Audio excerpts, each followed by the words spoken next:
Tonight, new information about the police officer killed in Queens, as well as the man who's accused of murdering him. I'll get the latest from a top reporter covering the case. Then the panel will explore race relations in America and how President Obama is damned if he does and damned if he doesn't when it comes to talking about it. Also, we are following the money in the Skelos corruption case, and it is leading us right into the murky world of Albany politics. We'll explore what a little cash can buy you when it comes to state capitol. Good evening, everybody, and welcome to RFL. I'm Richard French. Thanks so much for joining us tonight. We begin with the killing of NYPD officer Brian Moore, and new information has come out about the investigation. The DA now seeking a first-degree murder charge against Demetrius Blackwell. Police say that he shot Moore in the face on Saturday, and as we know, Moore died, sadly, just yesterday. They also say they found the gun that Blackwell used. It was in a Queens backyard. They believe Blackwell ditched it there. It was stolen from a store in Georgia. And earlier today, I spoke to Ozzy Pebara, who's a senior City Hall reporter for Capital New York, who's following the case and some of the fallout. You know, there was some very interesting comments that came out of that press conference yesterday, particularly from the police commissioner, in referencing the 5 officers shot in the last 5 months, and obviously with the tragic fatality of Officer Moore most vividly. He said that this has probably been, as a time, you know, the most that he's, unless you go back to the 70s and 80s in terms of just as much anti-police sentiment versus also very dangerous time for the cops here. He was speaking to a much larger audience, obviously, just than the assembled yesterday, wasn't he? Right.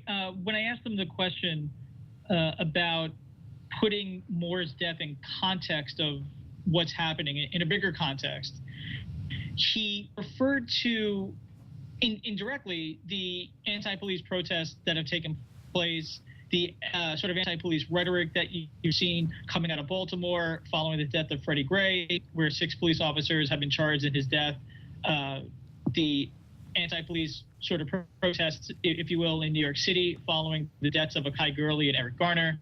What he seemed to be saying is that there's a disconnect between these incidents that take place that stir up a lot of emotion, a lot of anger, and a lot of attention, versus statistically the fact that crime is down in New York City, and it's largely due to the work of police officers who, instead of being praised with this great work, are actually being criticized whenever one of these incidents happens, sometimes not even in their own backyard. You know, we remember what Pat Lynch said at that hospital after the death of the 2 officers back in December, from a guy who came up to New York City specifically to target cops here, and he killed those 2 officers in cold blood. Pat Lynch said that the mayor had blood on his hands. He was pressed yesterday as to why he wasn't at the hospital. Is there any sentiment that what happened to Officer Moore was again in retaliation for Baltimore? And where is the mayor fit in all this, and the rationale for not being at the hospital yesterday? Sure. So I actually asked the question about whether or not the accused shooter, Demetrius Blackwell, had expressed any kind of anti-police sentiment or was motivated in any way by the protests in New York City or the events in Baltimore. And what Police Commissioner Bratton said in response to that on Saturday night was that, no, it does not appear to be motivated in that way. The facts of what happened to Officer Moore, he and his partner confront a man they see adjusting his waistband, the waistband of his pants, in a manner that suggests he was holding a gun, and it turned out he was. The accused shooter, Demetrius Blackwell, turns and fires, striking Officer Moore in the face. Moore later dies. It seems that based on that information, what happened to Moore, as tragic as it was happening in the routine context of police work. With respect to Mayor de Blasio, it was a Fox News reporter who had pressed the mayor very strongly on why he was not at the hospital. And at first, Mayor de Blasio said he thought it was a place for the extended family of the NYPD to be there together without elected officials. Later, when the mayor was pressed further on his attendance or lack thereof, it was the police commissioner who stepped forward and said it was on his recommendation that the mayor not attend. And it raised the question among some people about whether or not the mayor might have been exposed to more protests from police officers who would turn their back on him. You seem to have two different camps here who are getting more hardened in their particular positions. Police feel that they're doing a thankless job. They're being blamed, the main are being blamed for the actions of the few, and it's getting more dangerous out there in a real way. On the other side, especially in communities of color, they feel that finally with video, what's been going on for so long is coming to light, and they've had it, and no more will there be two different elements of justice depending on your zip code or your color. Do you see anybody brokering, let's just keep this to your beat here in New York City, sure, if not a detente, at least trying to close that delta here, because it seems to be getting wider, Ozzy, by the day? What's interesting is the person who I think has effectively done the most to broker that divide has been Police Commissioner Bratton. And for years, he spent time bridging the gap between police and community. And it seems like he's a person who has undoubtedly strong credibility and ties with rank and file police officers. He is also someone who can possibly reach into communities that are resistant to official outreach from city government. And he's someone who could have a strong standing there. And he is an articulate spokesperson for the type of coming together that you're speaking of, in a way that sometimes Mayor de Blasio can't, since he's a political figure, and sometimes the way Al Sharpton can't because he has such a long history of being outspoken. Ozzy, I certainly appreciate a few minutes here, and for the balance of this week, we'll have both the wake and the funeral later on the week here, and it's just such an unbelievably sad story. Ozzy, thank you very much for a few. Thanks for having me. Okay, a lot to unpack there, and I want to bring in our panel to help us with this conversation. C. Scott Vanderhoff, an attorney and former Rockland County executive many times over. Dominic Carter, political journalist and author. Brad Gersman, a political consultant and founding partner of Gotham Government Relations. And Andrew Whitman, our senior political correspondent. Scott, Ozzy brought the question up to Commissioner Bratton, who said he's got to go back to the 60s and 70s to see this level of anti-cop sentiment. Does it feel that way to you? Well, it certainly does. The manifestation of it is certainly the same as, or not same, but similar to the 60s, 70s. And it starts with Ferguson and that whole, and it turns out that Ferguson deserved, the kind of look that we're giving it in terms of the cops in the community and how they relate. It is really hard to tell, though, because manifestly you see this, but some of these things and tensions have been going on for years. It's not like it's new. One of the things we did in Rockland County was we realized in all sorts of communities, the police and the community itself don't get along for different reasons. We started a community outreach where we actually had children, I should say 10th or 11th graders come in, learn about police, go to the police academy from all sorts of neighborhoods. This whole idea of community policing has been going on for years in some places like Rockland County. And it's really needed in places like Ferguson and Baltimore and other places. Dominic, we've seen the tensions amp up here, and we've seen certain communities, particularly communities of color here, where they've been saying this has been going on for a long time. All of a sudden, because we got camera phones here, the rest of you have seen what we've seen. Police feel that no matter what, they're the bad guys when they're just trying to do their job, and they believe their job is more dangerous than it's ever been, or been in recent memory at least. And then they'll see the murders of Liang and Ramos, and now we see the murders of Moore, and 5 cops shot in a 5-month period. And they say we're putting our lives on the line, and we're considered pariahs in these places. Do you remember in recent memory the divide as big as it is in communities of color and the police community? The divide is the same it's always been. There's nothing new. I think piggybacking on your point, County Executive, there's nothing new, Richard, to any of this. The only thing that's different is the use of technology and videos to record what's going on.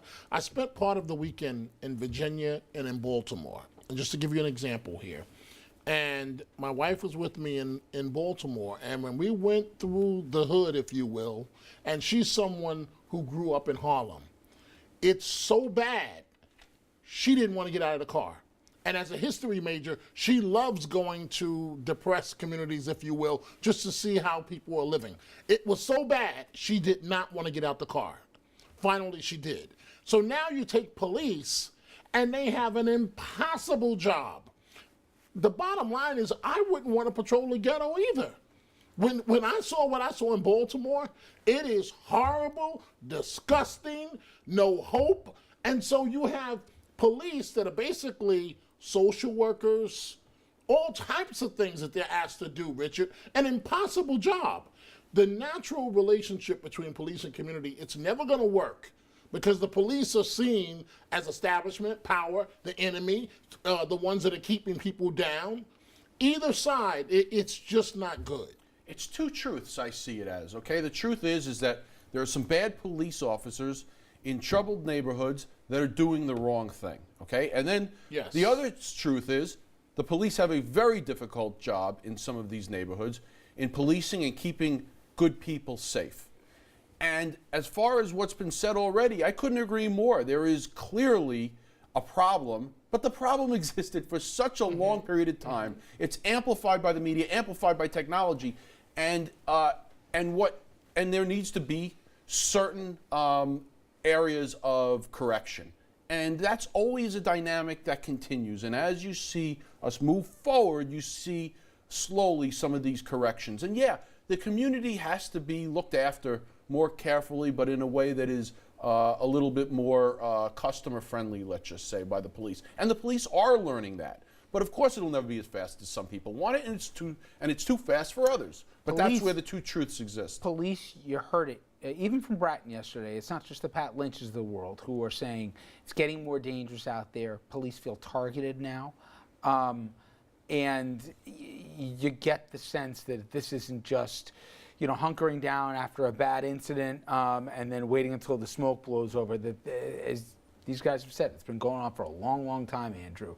But you get the sense that it's not getting better. The divide's getting bigger. I know Dominic says it hasn't changed at all, but you get the sense, at least from certain police here, that they at least haven't seen in the last 10, 20 years. I agree with the sentiment that the divide has always been there. I'm not sure that there's a causal relationship between some of the anti-police protests that we've seen in some communities equating to anti-police sentiment in other places. I think a lot of this is specific, but I'm not sure. I'm not convinced. I have no doubt when Bratton says, or when Lynch says, or when other cops say, we're feeling more anti-police sentiment on the street. I'm not sure there's an actual causal relationship. And it's impossible to quantify. Well, some people made that leap that Blackwell did what he did, and he was targeted. There's no evidence of that whatsoever, unlike what we saw when I'm sure cops feel less safe. I'm sure they feel more on edge. Real question, I know I got to hit a break, but I want to ask you guys here, you've covered it for a long time in the city, and you as an executive, Bill de Blasio, when pressed yesterday as to why he didn't go to the hospital, he originally said he thought it wasn't the place that a governor should be, should leave it to the family. Then the police commissioner came in and said, we told him basically, we don't know the details as to when it's going to happen. He didn't need to be there. There was two conflicting accounts in the same press conference, one answer after another. If you're the mayor, even with the ugly situation that happened the last time 2 officers were killed at the hospital and blood on your hands, as Lynch famously said, would you still have gone? Yeah, I think you have to go. You have to go. You have to stand by, really, for the family, because at that point he was in an induced coma. I mean, it wasn't you're going to talk to him, but you should be there for the family. Now, I don't know, I didn't hear what the reasons were, but I can't imagine, I can't think of a mayor in recent times that hasn't shown up when an officer has been wounded in action. They apparently said, or Bratton really took the mic at one point and said, we didn't know when this was going to end. It could have gone either way. There was different changes as it related to Moore's condition before, unfortunately, he passed. As someone who's covered the NYPD and city administrations for 30 years, what Bratton was doing was trying to give cover for the mayor of what could be a major public relations problem. Every mayor of New York that wants to be reelected, when a police officer is dies in the line of duty, you must. It is not an option. You must go to the hospital. Even if you risk cops turning their back on you Richard, again? I mean, your little boo-boo, so you can't, I mean, you're upset with how the police, first of all, Pat Lynch, the PBA president, has been on his best behavior after he got burned badly for the blood on your, you know. So the mayor, you can't worry about a public relations nightmare when something like this is occurring. I'm with you. I was a little surprised he wasn't there. And I know He did say, in fairness to the mayor, you carried his news conference live last night, and he said in that news conference that that was a day for the police department family. That was his answer, the mayor. But he represents the police. Of course, of course. All right. We're going to carry this subject to the next segment, albeit with a twist. There's huge tensions, as we said, between police and minority communities. And now President Obama is jumping into the fray, at least with one foot, as it seems here, with a new plan to help young men of color. He's been accused of doing too little to help African Americans by some, and by others accused of talking too much about race. Which one is it? The Table will talk about that after this.